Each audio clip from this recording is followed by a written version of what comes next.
Hello friends, it's John Lone King and welcome to my next episode of From Profits to Properties, where I help you with business tactics that help you grow your business profits beyond your wildest dreams and then give you tactics for building long-term wealth through real estate. Whether that be buying your first home, buying a vacation home, or buying a rental property from one unit up to multiple rental homes, I want to help be your source to help build your real estate portfolio and long-term wealth.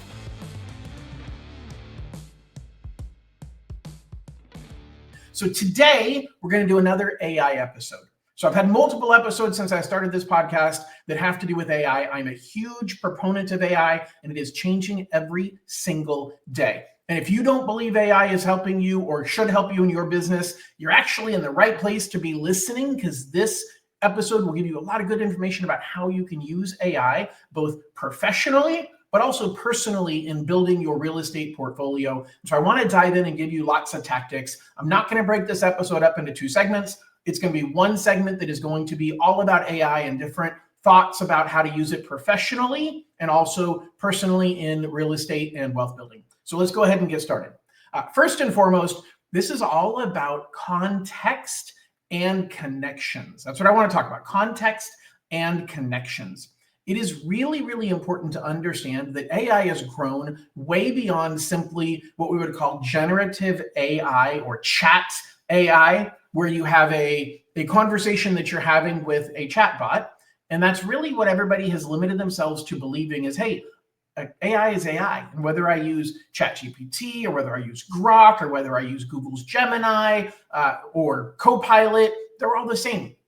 And I want to really point out they are totally different, yet they all do exactly the same thing.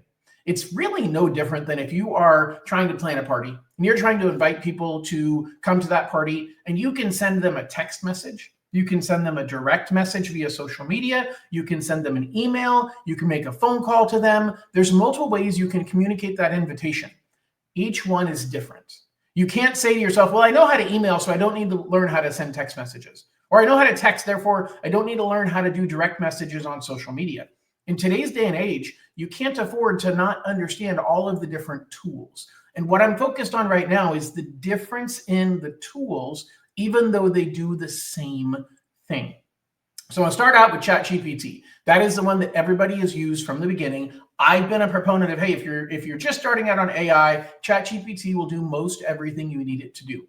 I still stand behind that. But I really want to encourage you that if you're in that camp, I want you to think beyond ChatGPT. I want you to think beyond just the program that you've been using and start experimenting with some of the other tools. Now, I'll tell you that there's little differences between all of them, and they're going to continue to change what program has better access to certain tools. It's an arms race right now. And each of these companies are fighting to get your wallet share, to get the market share, and to boost their position. And I'll tell you, one of the biggest contenders right now is Google's Gemini. Gemini, Google in general, had been way behind the curve in AI.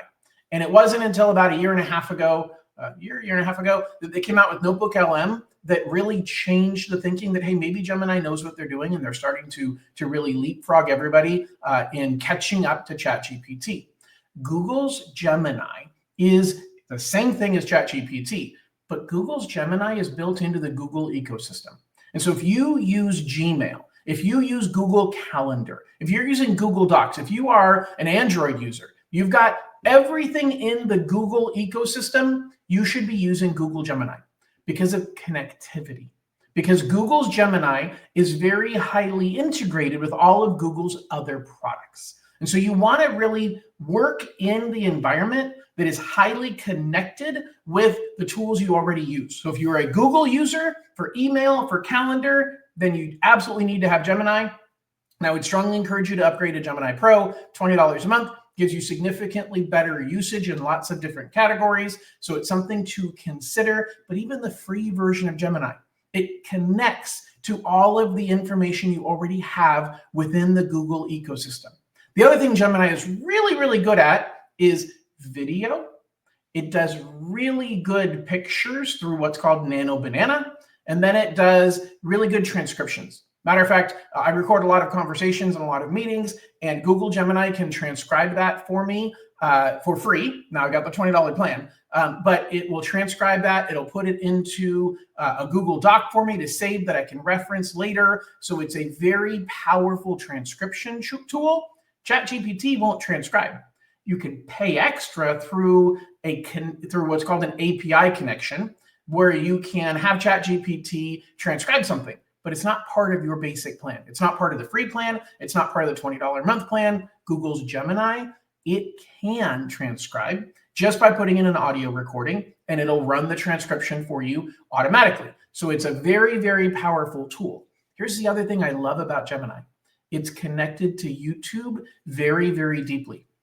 Anytime I have a YouTube video that I want to analyze, I'm going to Gemini and I'm asking Gemini, hey, analyze this YouTube video and tell me how it fits into this part of my business. And it does an amazing job because it's deeply connected with YouTube, because YouTube is owned by Google. And so it will give me exact timeframes of when something was discussed in a video. I can click that link and go exactly to that spot. It's basically creating custom chapters for me.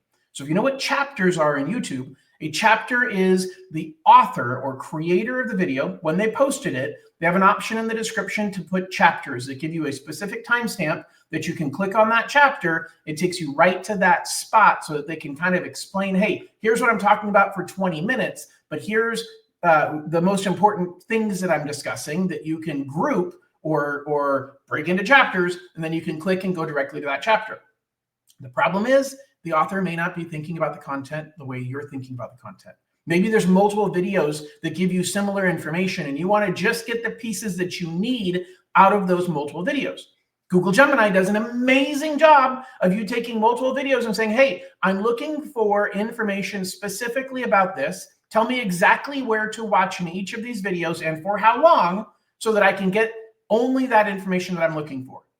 Or you can say, hey, digest the information in this video and turn it into an infographic for me. Turn it into a flow chart. Turn it into a document that I can interact with. Maybe there's a to-do list or a plan that they discussed in that video that says, hey, here's step 1, here's step 2, here's step 3. Instead of you having to write it down, you can use Gemini to go ahead and interpret that information and put it into a Google Sheet for you. Super, super powerful if you understand the connections and what it can do. And you're not going to get that level of connectivity into YouTube out of ChatGPT. Now, within ChatGPT, you have a new tool called connectors. And connectors allow you to connect other external tools. You can connect your Google Calendar. You can connect your Gmail, but it's not as tightly integrated as Gemini. So again, it's jack of all trades. It does a lot of things pretty well, but it isn't tightly integrated into the system like Google Gemini.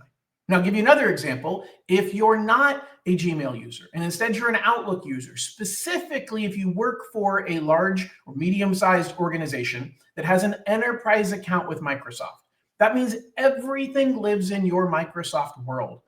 Then Copilot is Microsoft's version of ChatGPT that is absolutely crushing it. Now, if you played with Copilot in the past, you were probably disappointed like I was because it didn't have a lot of functionality. It wasn't anywhere near as good as ChatGPT, which was a bit befuddling because ChatGPT, OpenAI, has a in-depth relationship with Microsoft, their partners from the beginning in creating OpenAI and creating ChatGPT. Part of the agreement was that Microsoft would have the ability to use all of the tools available within OpenAI, within ChatGPT, as part of their Copilot system. But it was way worse than ChatGPT. ChatGPT could do a lot of things, and Copilot could only do a few. Well, that's opened up significantly.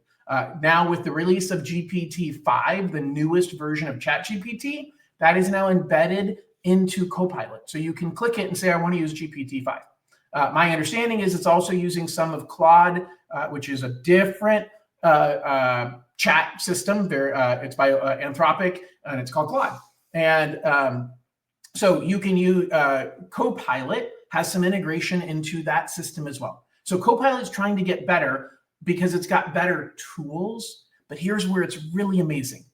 It is behind your firewall if you're within a large organization. My company, we are a Microsoft shop. We use Microsoft for all of our tools. So I've got deep integrations with PowerPoint and OneDrive and OneNote and all of that stuff. and Teams. And now my Copilot can see all of that. More importantly, I can actually communicate with Copilot with information that I wouldn't want to share on ChatGPT for fear that it will get out there. Maybe it's internal proprietary information that I don't want to risk being on the internet. Well, Copilot is behind our firewall. So any information that I have within my ecosystem, within my file system, within Microsoft OneDrive, it's protected. And when I send that information into Copilot, it is also protected.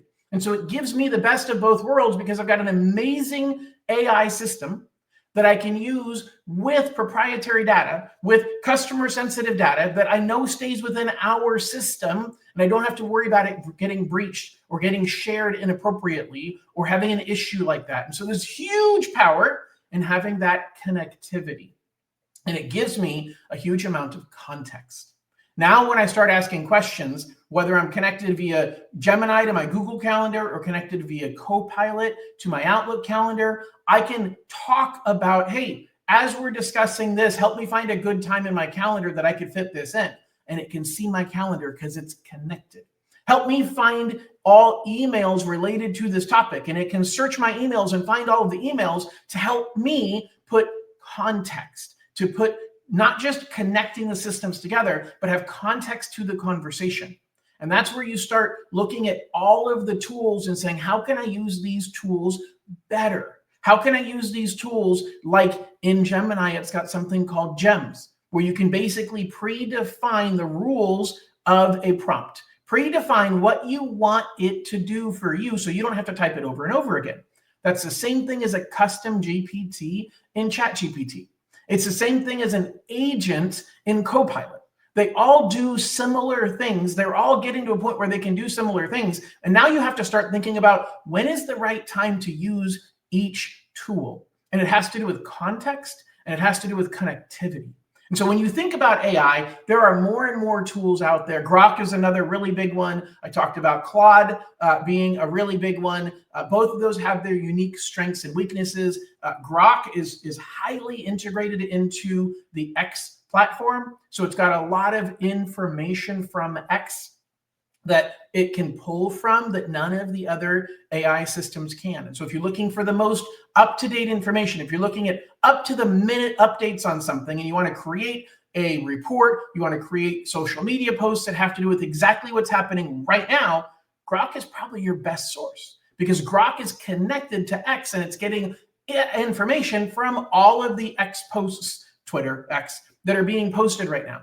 So you have a huge value there. And then Anthropic, it's really, really good at coding, and it's really, really good at just good conversational writing. Like it's a really, really good writer. Now you'll learn over time what system's going to work better, but I strongly suggest you don't put the blinders on and focus on just one AI tool.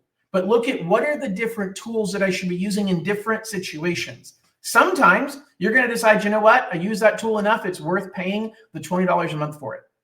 Most of the programs right now, most of the tools have three tiers: a free tier, a $20 a month tier, and a $200 a month tier. Very rarely do you need to go to the $200 a month.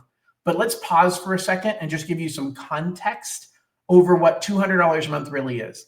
If you are paying an employee per hour working 40 hours a week, if they got paid $1 an hour, that's $40 a week, which is a little more than $160 a month when you figure there's more than 4 weeks in a month. So the bottom line is you're paying a little bit more than $1 an hour for this tool. And no, it's not giving you 40 hours worth of work, although it could work 24 hours. You should have to give it enough information. But most of these tools have the ability to set a scheduled task for it to do repetitively.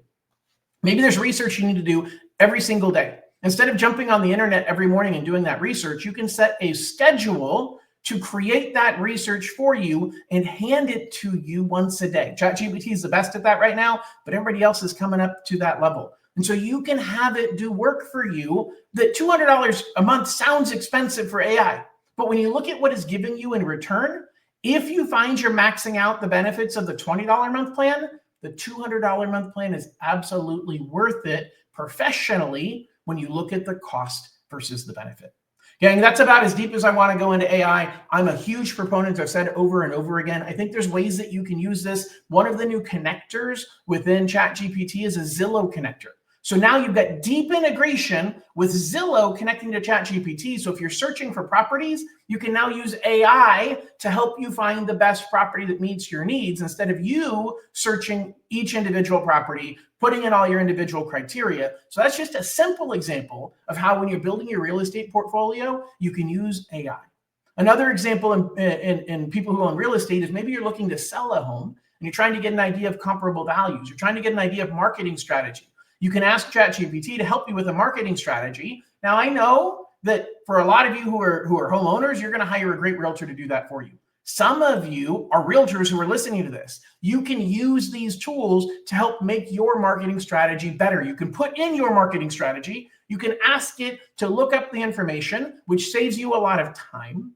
And then you can say what other strategies are out there that other people are employing that I have not thought about, that I should be thinking about, and let AI help you come up with other ideas to stay on the cutting edge of taking great care of your clients. These tools are absolutely amazing, and you need to invest a little bit of time to figure out how to use them properly within your business and within your life. Thanks everybody for listening. You know I'm interviewing for the job to take great care of you when you're looking to purchase or refinance homes. Please reach out if there's anything I can do, and I hope everybody has an absolutely wonderful week. Talk to you soon. Bye-bye.